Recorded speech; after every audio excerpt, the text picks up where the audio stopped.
Hello students, तो आज हम geometrical meaning of cross product और डॉट प्रोडक्ट के बारे में जानेंगे। तो सबसे पहले हम डॉट प्रोडक्ट के बारे में सीखते हैं, ठीक है। तो डॉट प्रोडक्ट के लिए हम सबसे पहले कोई दो वेक्टर्स ले लेते हैं, कोई इनिशियल वेक्टर्स। एक हम मान लेते हैं ओई वेक्टर, एक ओबी वेक्टर। तो ये ओबी से परपेंडिकुलर डालते हैं हम ओई वेक्टर पर, ठीक है। तो ये हम एन पॉइंट मान लेते हैं। तो जैसा कि हमें पता है O A vector dot O B vector, ये क्या हो जाएगा, magnitude of O A vector into magnitude of O B vector into में cos of angle between them, theta मान लेते हैं हम एंगल, ठीक है। थीटा एंगल मानेंगे तो ये क्या हो जाएगा, देखिए अगर हम यहाँ पर कोस थीटा निकालने की कोशिश करें इस ट्रायंगल ओ एन बी से, तो हमारे पास क्या आएगा, बेस अपॉन हाइपोटेन्यूज। तो बेस हमारा है ओ एन वेक्टर, हाइपोटेन्यूज हमारी ओ बी वेक्टर, तो इसका मैग्नीट्यूड, ठीक है। तो ऐसे हमारा ओ एन वेक्टर क्या आ जाता है, ओ एन वेक्टर आ जाता है हमारा ओ बी वेक्टर इंटू में कोस थीटा। तो अगर हम ये O B vector into cos theta अगर यहाँ से ओ एन पुट करने की कोशिश करें तो क्या बनेगा, देखिए O vector dot O B vector plus two magnitude of O vector into में ओ एन वेक्टर। तो यहाँ से हमारा ओ एन वेक्टर क्या आ रहा है, ओ एन वेक्टर का मैग्नीट्यूड, तो ये आ रहा है हमारा O vector in dot product with O B vector divide by magnitude of O vector. तो आप ये बता सकते हैं क्या ये ओ एन वेक्टर क्या है, ये ओ एन वेक्टर हमें साफ दिख रहा है, ये प्रोजेक्शन है ओ बी वेक्टर की ओ वेक्टर पर। तो हम यहाँ पर क्या लिख सकते हैं, projection of O B vector on O vector, ठीक है। तो ये projection of O B vector on O vector हमारे पास क्या आ रही है, ये आ रही है हमारे पास O vector dot O B vector divide by magnitude of O vector. तो यहाँ से हमारे पास नेट रिजल्टेंट जो बात निकल के आती है वो क्या है, बात निकल के आती है वो ये है कि अगर हमें प्रोजेक्शन ऑफ किसी वेक्टर का दूसरे वेक्टर पर प्रोजेक्शन निकालना है, जैसे projection of A vector on B vector, तो क्या हो जाएगा, उन दोनों की डॉट प्रोडक्ट और जिस पर हम प्रोजेक्शन निकाल रहे हैं उसके मैग्नीट्यूड से, उस वेक्टर के मैग्नीट्यूड से डिवाइड। तो ये है जो ज्योमेट्रिकल मीनिंग है डॉट प्रोडक्ट का, कि ये किसी एक वेक्टर की दूसरे पर प्रोजेक्शन दिखाता है, ठीक है। तो अब हम नेक्स्ट क्रॉस प्रोडक्ट के ज्योमेट्रिकल मीनिंग पर बात करते हैं। तो चलिए स्टूडेंट्स, अब हम क्रॉस प्रोडक्ट का ज्योमेट्रिकल मीनिंग देख लेते हैं। तो उसके लिए हमने एक पैरेललोग्राम लिया है ए बी सी डी, ठीक है। तो अब हम इसके डी पॉइंट से ए बी वेक्टर पर परपेंडिकुलर डालते हैं और ए बी वेक्टर और ए डी वेक्टर के बीच में हम एंगल मान लेते हैं थीटा, ठीक है। तो यहाँ से हमारे पास क्या आ जाएगा, हाँ सबसे पहले अगर, ठीक है, तो A B vector cross A D vector का मैग्नीट्यूड अगर हम निकालने की कोशिश करें तो वो क्या आएगा, तो वो आता है ए बी वेक्टर इंटू में magnitude of A D vector into में sine of angle between them, ठीक है, बोथ द वेक्टर्स मीन्स। तो ऐसे अगर हम साइन थीटा निकालने की कोशिश करें इस ट्रायंगल सी पॉइंट एन मान के, तो ये साइन थीटा हमारे पास आ जाएगा परपेंडिकुलर अपॉन हाइपोटेन्यूज। तो परपेंडिकुलर क्या है हमारे पास, परपेंडिकुलर हमारे पास एन डी वेक्टर का मैग्नीट्यूड इंटू में ये आ गया हमारे पास divide by A D vector. तो ऐसे हमारे पास एन डी वेक्टर क्या आएगा, यह आ जाएगा ए डी वेक्टर इंटू में साइन थीटा। तो अगर हम यहाँ पर ए D vector into sine theta को सेम उसी तरीके से एन डी वेक्टर पुट कर देंगे, ठीक है। और ये ए बी वेक्टर तो ऐसा कैसा ही है, इसका मैग्नीट्यूड, और ये हमारे पास था क्या, ये था हमारे पास A B vector into A D vector. तो देखिए एरिया ऑफ पैरेललोग्राम क्या होता है, अगर हम एरिया ऑफ पैरेललोग्राम जानने की कोशिश करें तो एरिया ऑफ पैरेललोग्राम का फॉर्मूला होता है बेस इंटू हाइट, ठीक है। तो यहाँ पर देख सकते हैं, यहाँ पर बेस क्या होगा, बेस होगा हमारे पास ए बी वेक्टर का मैग्नीट्यूड और हाइट है हमारे पास डी एन वेक्टर, ठीक है।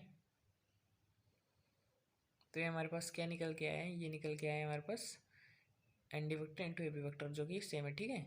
तो इससे हमें क्या पता चल रहा है कि जो ज्योमेट्रिकल मीनिंग है क्रॉस प्रोडक्ट के वो क्या है, कि जिन दो वेक्टर्स की क्रॉस प्रोडक्ट होती है वे उस से बनने वाले पैरेललोग्राम का एरिया बताते हैं, ठीक है। तो एरिया ऑफ पैरेललोग्राम, तो इस वेक्टर की हेल्प से हम एरिया ऑफ पैरेललोग्राम भी निकाल सकते हैं, ठीक है। तो ये तो था साइड्स की हेल्प से एरिया ऑफ पैरेललोग्राम निकालना। तो अब हम नेक्स्ट अगर हमें किसी पैरेललोग्राम के डायगोनल्स दिए होते हैं तो उससे ही उसका एरिया कैसे निकालते हैं वो भी हम निकालते हैं। हेलो स्टूडेंट्स, तो अब हम एरिया ऑफ पैरेललोग्राम विद उसके डायगोनल्स जैसे d1 वेक्टर और d2 वेक्टर अगर हमें दे रखे हैं तो उसका एरिया कैसे निकालेंगे ये हम सीखेंगे। ठीक है, यहाँ पर AC वेक्टर हमारा d1 डायगोनल और BD वेक्टर हमारा d2 डायगोनल। ठीक है, तो हम इनको A वेक्टर और B वेक्टर मान लेते हैं। ठीक है, तो देखिए अब हम क्या करेंगे कि ये जैसे AC वेक्टर तो हमारा A वेक्टर है, तो AO वेक्टर ये इसका हाफ पार्ट है, तो इसको हम क्या लिख सकते हैं, AO वेक्टर का मैग्नीट्यूड ये हमारे पास हो जाएगा हाफ ऑफ A वेक्टर। ठीक है, और सिमिलरली अगर हम यहाँ से BD वेक्टर B वेक्टर है तो BO वेक्टर क्या आ जाएगा हमारा, ये आ जाएगा हाफ ऑफ B वेक्टर। ठीक है, तो अगर हम इन ट्रायंगल AOB, ठीक है, अगर हम इसमें ट्रायंगल लॉ लगाएं तो यहाँ पर क्या आ जाएगा, AO vector plus OB vector is equal to AB vector. तो यहाँ से हमारे पास AB वेक्टर क्या निकल के आ रहा है, AO वेक्टर ये था हमारे पास half of A vector, OB vector ये BO है तो OB क्या आ जाएगा हमारे पास minus B vector half of B vector, क्योंकि डायरेक्शन चेंज हो गई। ठीक है, ये वेक्टर है, स्केलर में डायरेक्शन चेंज नहीं होती, ऐसे लिख देते हैं। ऐसे हमारे पास AB वेक्टर आ गया half of A vector minus B vector. ठीक है, तो ऐसे ही अगर हम इन ट्रायंगल AOD सेम अगर ऐसे ही हम यहाँ पर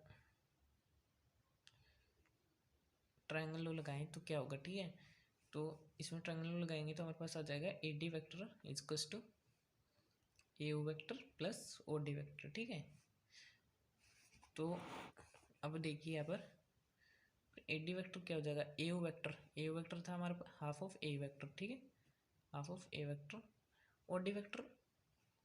OD वेक्टर ये OB जो था हमने BO माना था, BO का ये अगला पार्ट है OD, तो ये भी हाफ ऑफ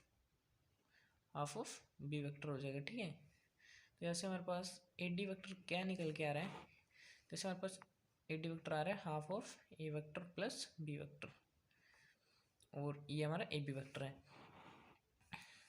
तो अभी मैंने आपको एरिया ऑफ पैरेललोग्राम निकालने का तरीका बताया था, वो होता है एडजेसेंट साइड्स की वेक्टर प्रोडक्ट। तो यहाँ पर एडजेसेंट साइड्स कौन सी है, AB और AD, तो इनकी क्रॉस प्रोडक्ट। ठीक है, का magnitude AB vector cross AD vector.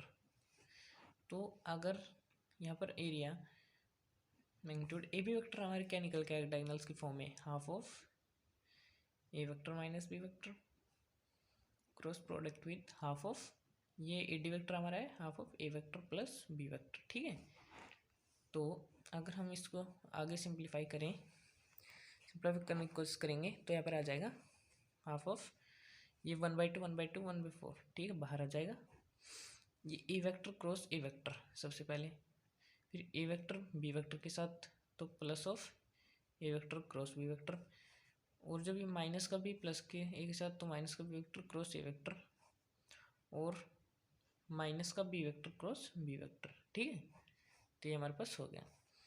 तो यहाँ से हमारा एरिया निकल के आ रहा है 1/4। अभी देखिए यहाँ पर, ठीक है, A vector cross A vector, तो यहाँ पर थीटा 0 और साइन 0 क्या होता है 0, तो ये तो 0, ऐसे B क्रॉस B भी 0, तो हमारे पास क्या होगा A vector cross B vector. अगर हम इसको A क्रॉस B में बदलेंगे तो नेगेटिव से मल्टीप्लाई और नेगेटिव नेगेटिव पॉजिटिव, तो हो जाएगा A vector cross B vector. ठीक है, तो यहाँ पर हमारा एरिया आ रहा है 1/4 magnitude of 2 times of A vector cross B vector. तो इसको 2 को बाहर लाएंगे तो ये आ जाएगा 1/2 A vector cross B vector. यहाँ पर A वेक्टर और B वेक्टर हमने क्या माने थे, D1 वेक्टर और D2 वेक्टर को, तो ये हमारे पास आ गया half of D1 vector cross product with D2 vector. तो ये था हमारा एरिया डायगोनल्स की फॉर्म में। आशा करते हैं कि आपको अच्छी तरह समझ में आया होगा। Thanks for watching.